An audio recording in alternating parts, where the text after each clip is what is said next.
Ndonzi mukoma Sly simbi yebasa tiri pano pa Sly Media TV tiri kukurudzira zvekare tichifamba nenyaya yemakurusedi yekuti saina follower subscriber tiri kuitira kuti usadarikirwe nezvirongwa zvatinouya nazvo panapa zvinodzidzisa tsika nemagariro evanhu. Mazano tiri kufamba nemaseries anoitwa naApostle Monalita.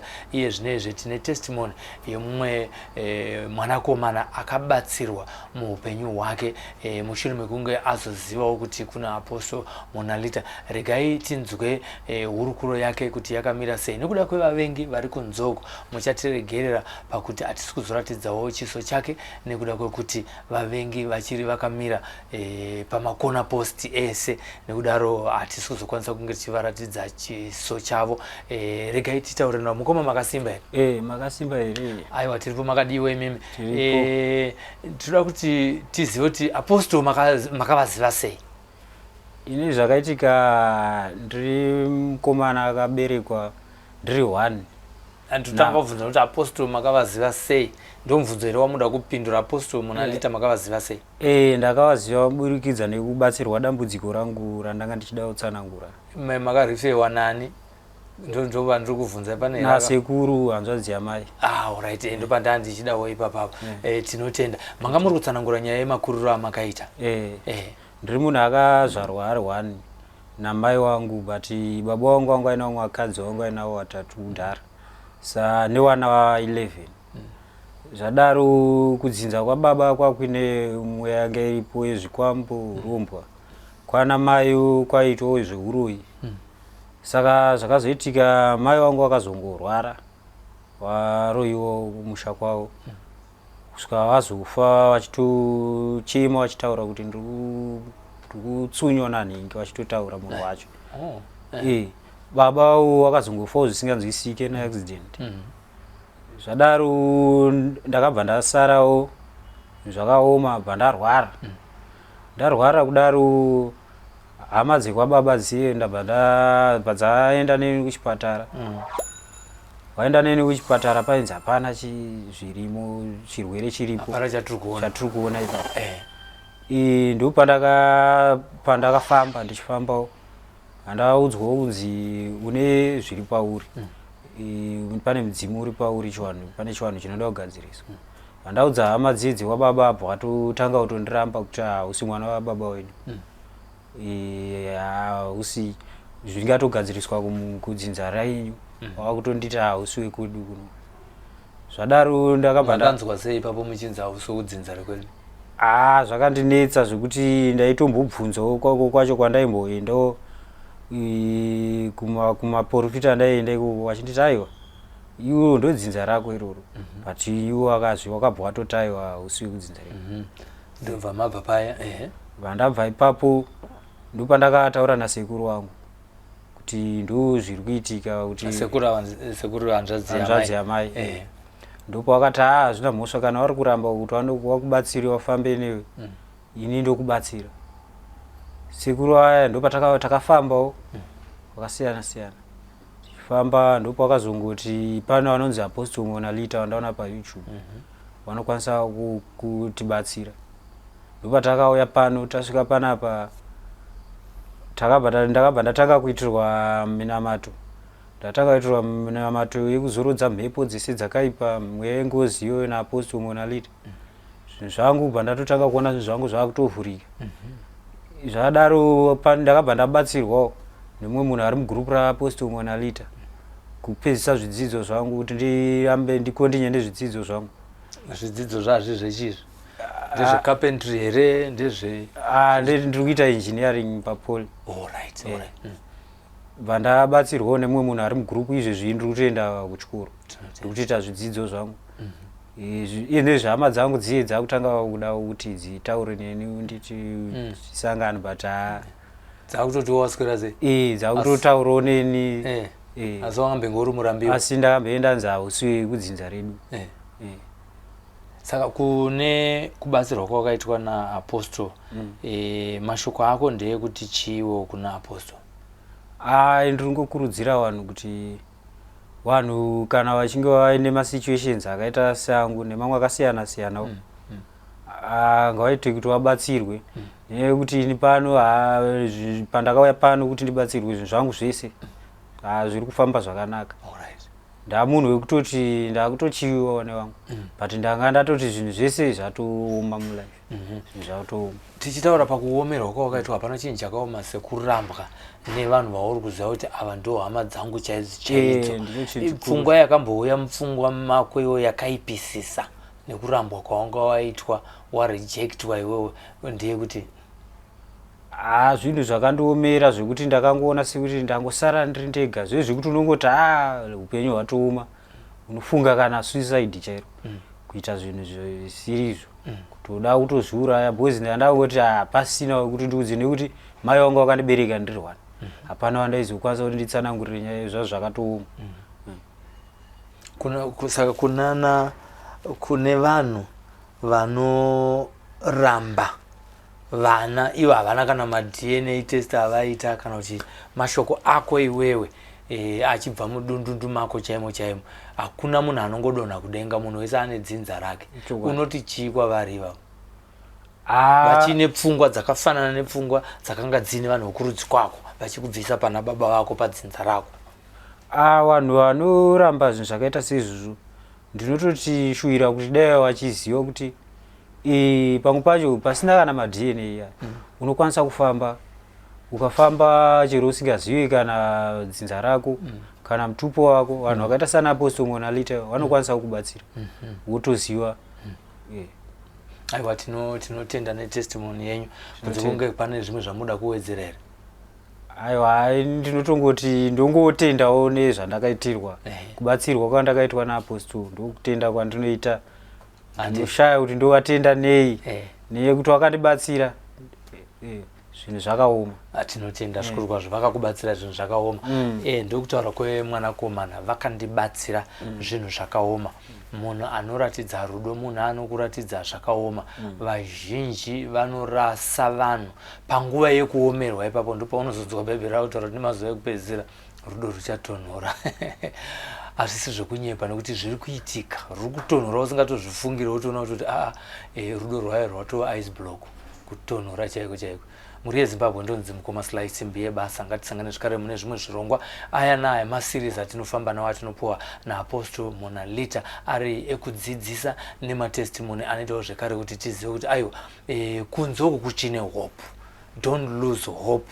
Jesus Christ is still there kuti zvinhu zvako zvigone kutambanuka kunyange zvakasungwa kana kuti zvivi zvako zvakasviba zvinogona kucheneswa semazaya echando. Tiri kupfuurira mberi, tiri pano paSly Media. Ngatisangane zvakare mune zvimwe zvirongwa. Ndina Frank Wesere wandiri kufamba naye pano paSly Media angachioperator kamera yedu Masvita.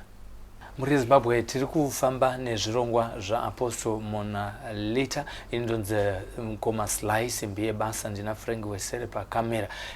Toda kuti tinzwe chapupu kubva kune mwanakomana wandinaye panapa achitaurawo kuti zvinhu zvanga zvakamuomera sei muupenyu asi akazodzikinurwawo sei. Rega iye zvinhu zvitiva tingamidze muchirongwa. Mukoma makasimba here? Simba munofare. Aiwa, ini ndinosimba. Ndinofana kutaura ndichiti makasimba here nekuti ndauza kuti aiwa iye zvinezvi makadelivera makadzikinurwa. Tingatanga kuziva kuti makatanga rini kuziva kuti mune dambudziko uye ranga rirei? Ini ndakatanga kuzviziva simudzai nyizwi. Ini ndakatanga kuzviziva last year kuti inini kubvira kudhara ndiri mwana mudiki ndaingotambudzwa nezvinhu, kurwara chichi. Mairwara nechichi yauri kutaura ka? Ndairwara nemudumbu ndichinzwa kudzipwa. Izvi ina handina kuziva kuti chii. Kudzipwa kwaita makarara muchingozvifambirawo here chicha? Ndakarara ndikamuka zvinoramba uchinzwa huro yako ikaita kunge yakadzvinywa. Ko mudumbu maiita se? Mudumbu maimonya monya kunge mune chinhu chiri kufamba mukati. Kubva muri mudiki mama kutoziva kuti ndine problem yemudumbu? Ndofunga zvekuma 11 years. Ma 11 years ko. Okay. Ndobva maramba muchifamba nazvo zvakadaro? Nazvo zvakadaro. Mai vangu vari kuAmerica. Vakatanga ndavaudzawo vakati ndakudzoka kuZimbabwe timbofamba. Shure mekunge takafamba takaenda kuna umwe gogo. Singataura nemazita. Mazita titaura. Kuna umwe gogo muno muHarare. Gogo ava zvakaramba tikaona muprofita kumaunt Darwin kwatakaenda tasvika ikoko akati mamai vangu nyora nemadoto epazambara mushure munga vatema nyora iyeye zvakatoita wese tabva tadzokera futi kune iyeye tabva taenda kugomo naye tanamata iye abva ini ndakumbobva musaramika asi mukaona chamaona musavhunduka mushure munge abva hapana kuita nguva pauya nyoka yakatenderera ndofunga ka 3 yabva yaenda iye achingodzoka bva zvaita apa mupostori mupostori apa ndiye akati musavhunduke chinjinenge chavo utaura chokwadi here kana kuti madhirama aiwa aichokwadi iwo wakaiona nemazako yanga yakanyoka yakaita sekala ye black so yanga iri black haina kana kusumudzawo musoro ina yengutenderera zvakanzi musavhunduke but taura chokwadi chii chawakaitika kwauri ndakatovhunduka kuzviratidza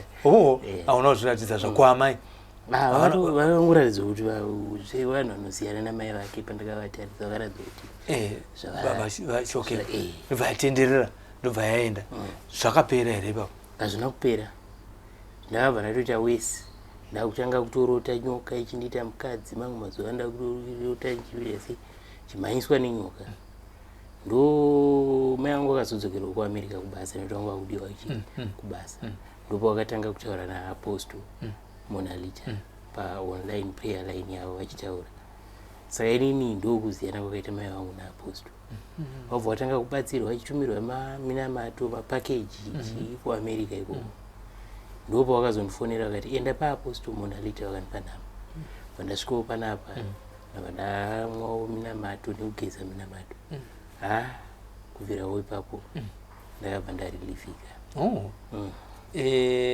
pane kamwe kakusatenda kanoitika semunhu anga ambobva pane mumwe mupostori akambobva pane imwe n'anga achingodaro apa zvakakutorera nguva yakadii kuti unatoti gentleman ndafiti ndofunga 3 months 3 months uchiri ungodhauta ndinofunga kamudumbu kachadzoka kakudzipwa kaikai hapasisina saka unoti kudii nekubatsirwa kwawakaitwa indoda kutenda apostle Monalita neminamato yavo yavakandipa vakandibatsira zvisingaiti ende inini ndokurudzirwa kuti vanhu kwanisa kubatsirikanavo vakauya kwavari zvinogona kuvaendera handiti munhu angauya kuna apostle munhu akaita sei sekuziva kwavakuitawo yezvino izvi waneka inside information munhu akaita sei ari kutambudzika nei munhu anenge achitambudzikawo nezvanandichitaurawo zvangu izvozvo zvemidumbu isingaperi zvirwere zvekuti ukaenda kuzvipatara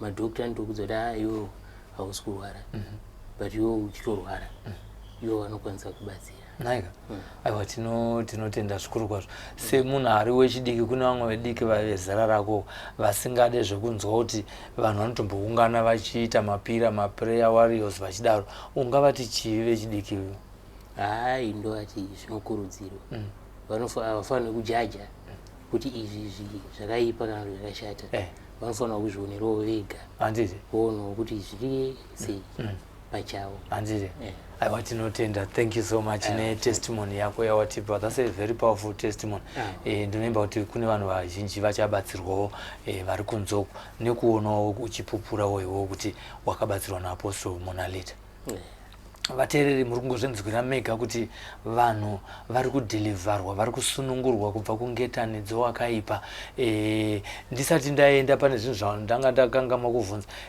chaikonzeresa nyaya yemudumbu mako nekudzipwa changa chiri chii zvakanzi mishonga yandaipiwa yanga iri kutondipedza simba vachibiya chipo changu vachiita mari vachiita sei mishonga yaibva kunani unoremba waitoitawo zvekupuhwa here uri live kana kuti kutonzi kapu wototambira unzi ndwekuti usimbise mwiri usarohwe nezvirwere chichi but iwo ndo zvavaitoshandisa vachito saka wakavaregerera ndakavaregerera zvangu taura chokwadi kana kuti uchiri munzira aiwa tinotaura kuti aiwa unofanira kusununguka kuti uvaregere. Bhaibheri rinotaura kuti vakaregerwa mazuva ekusaziva.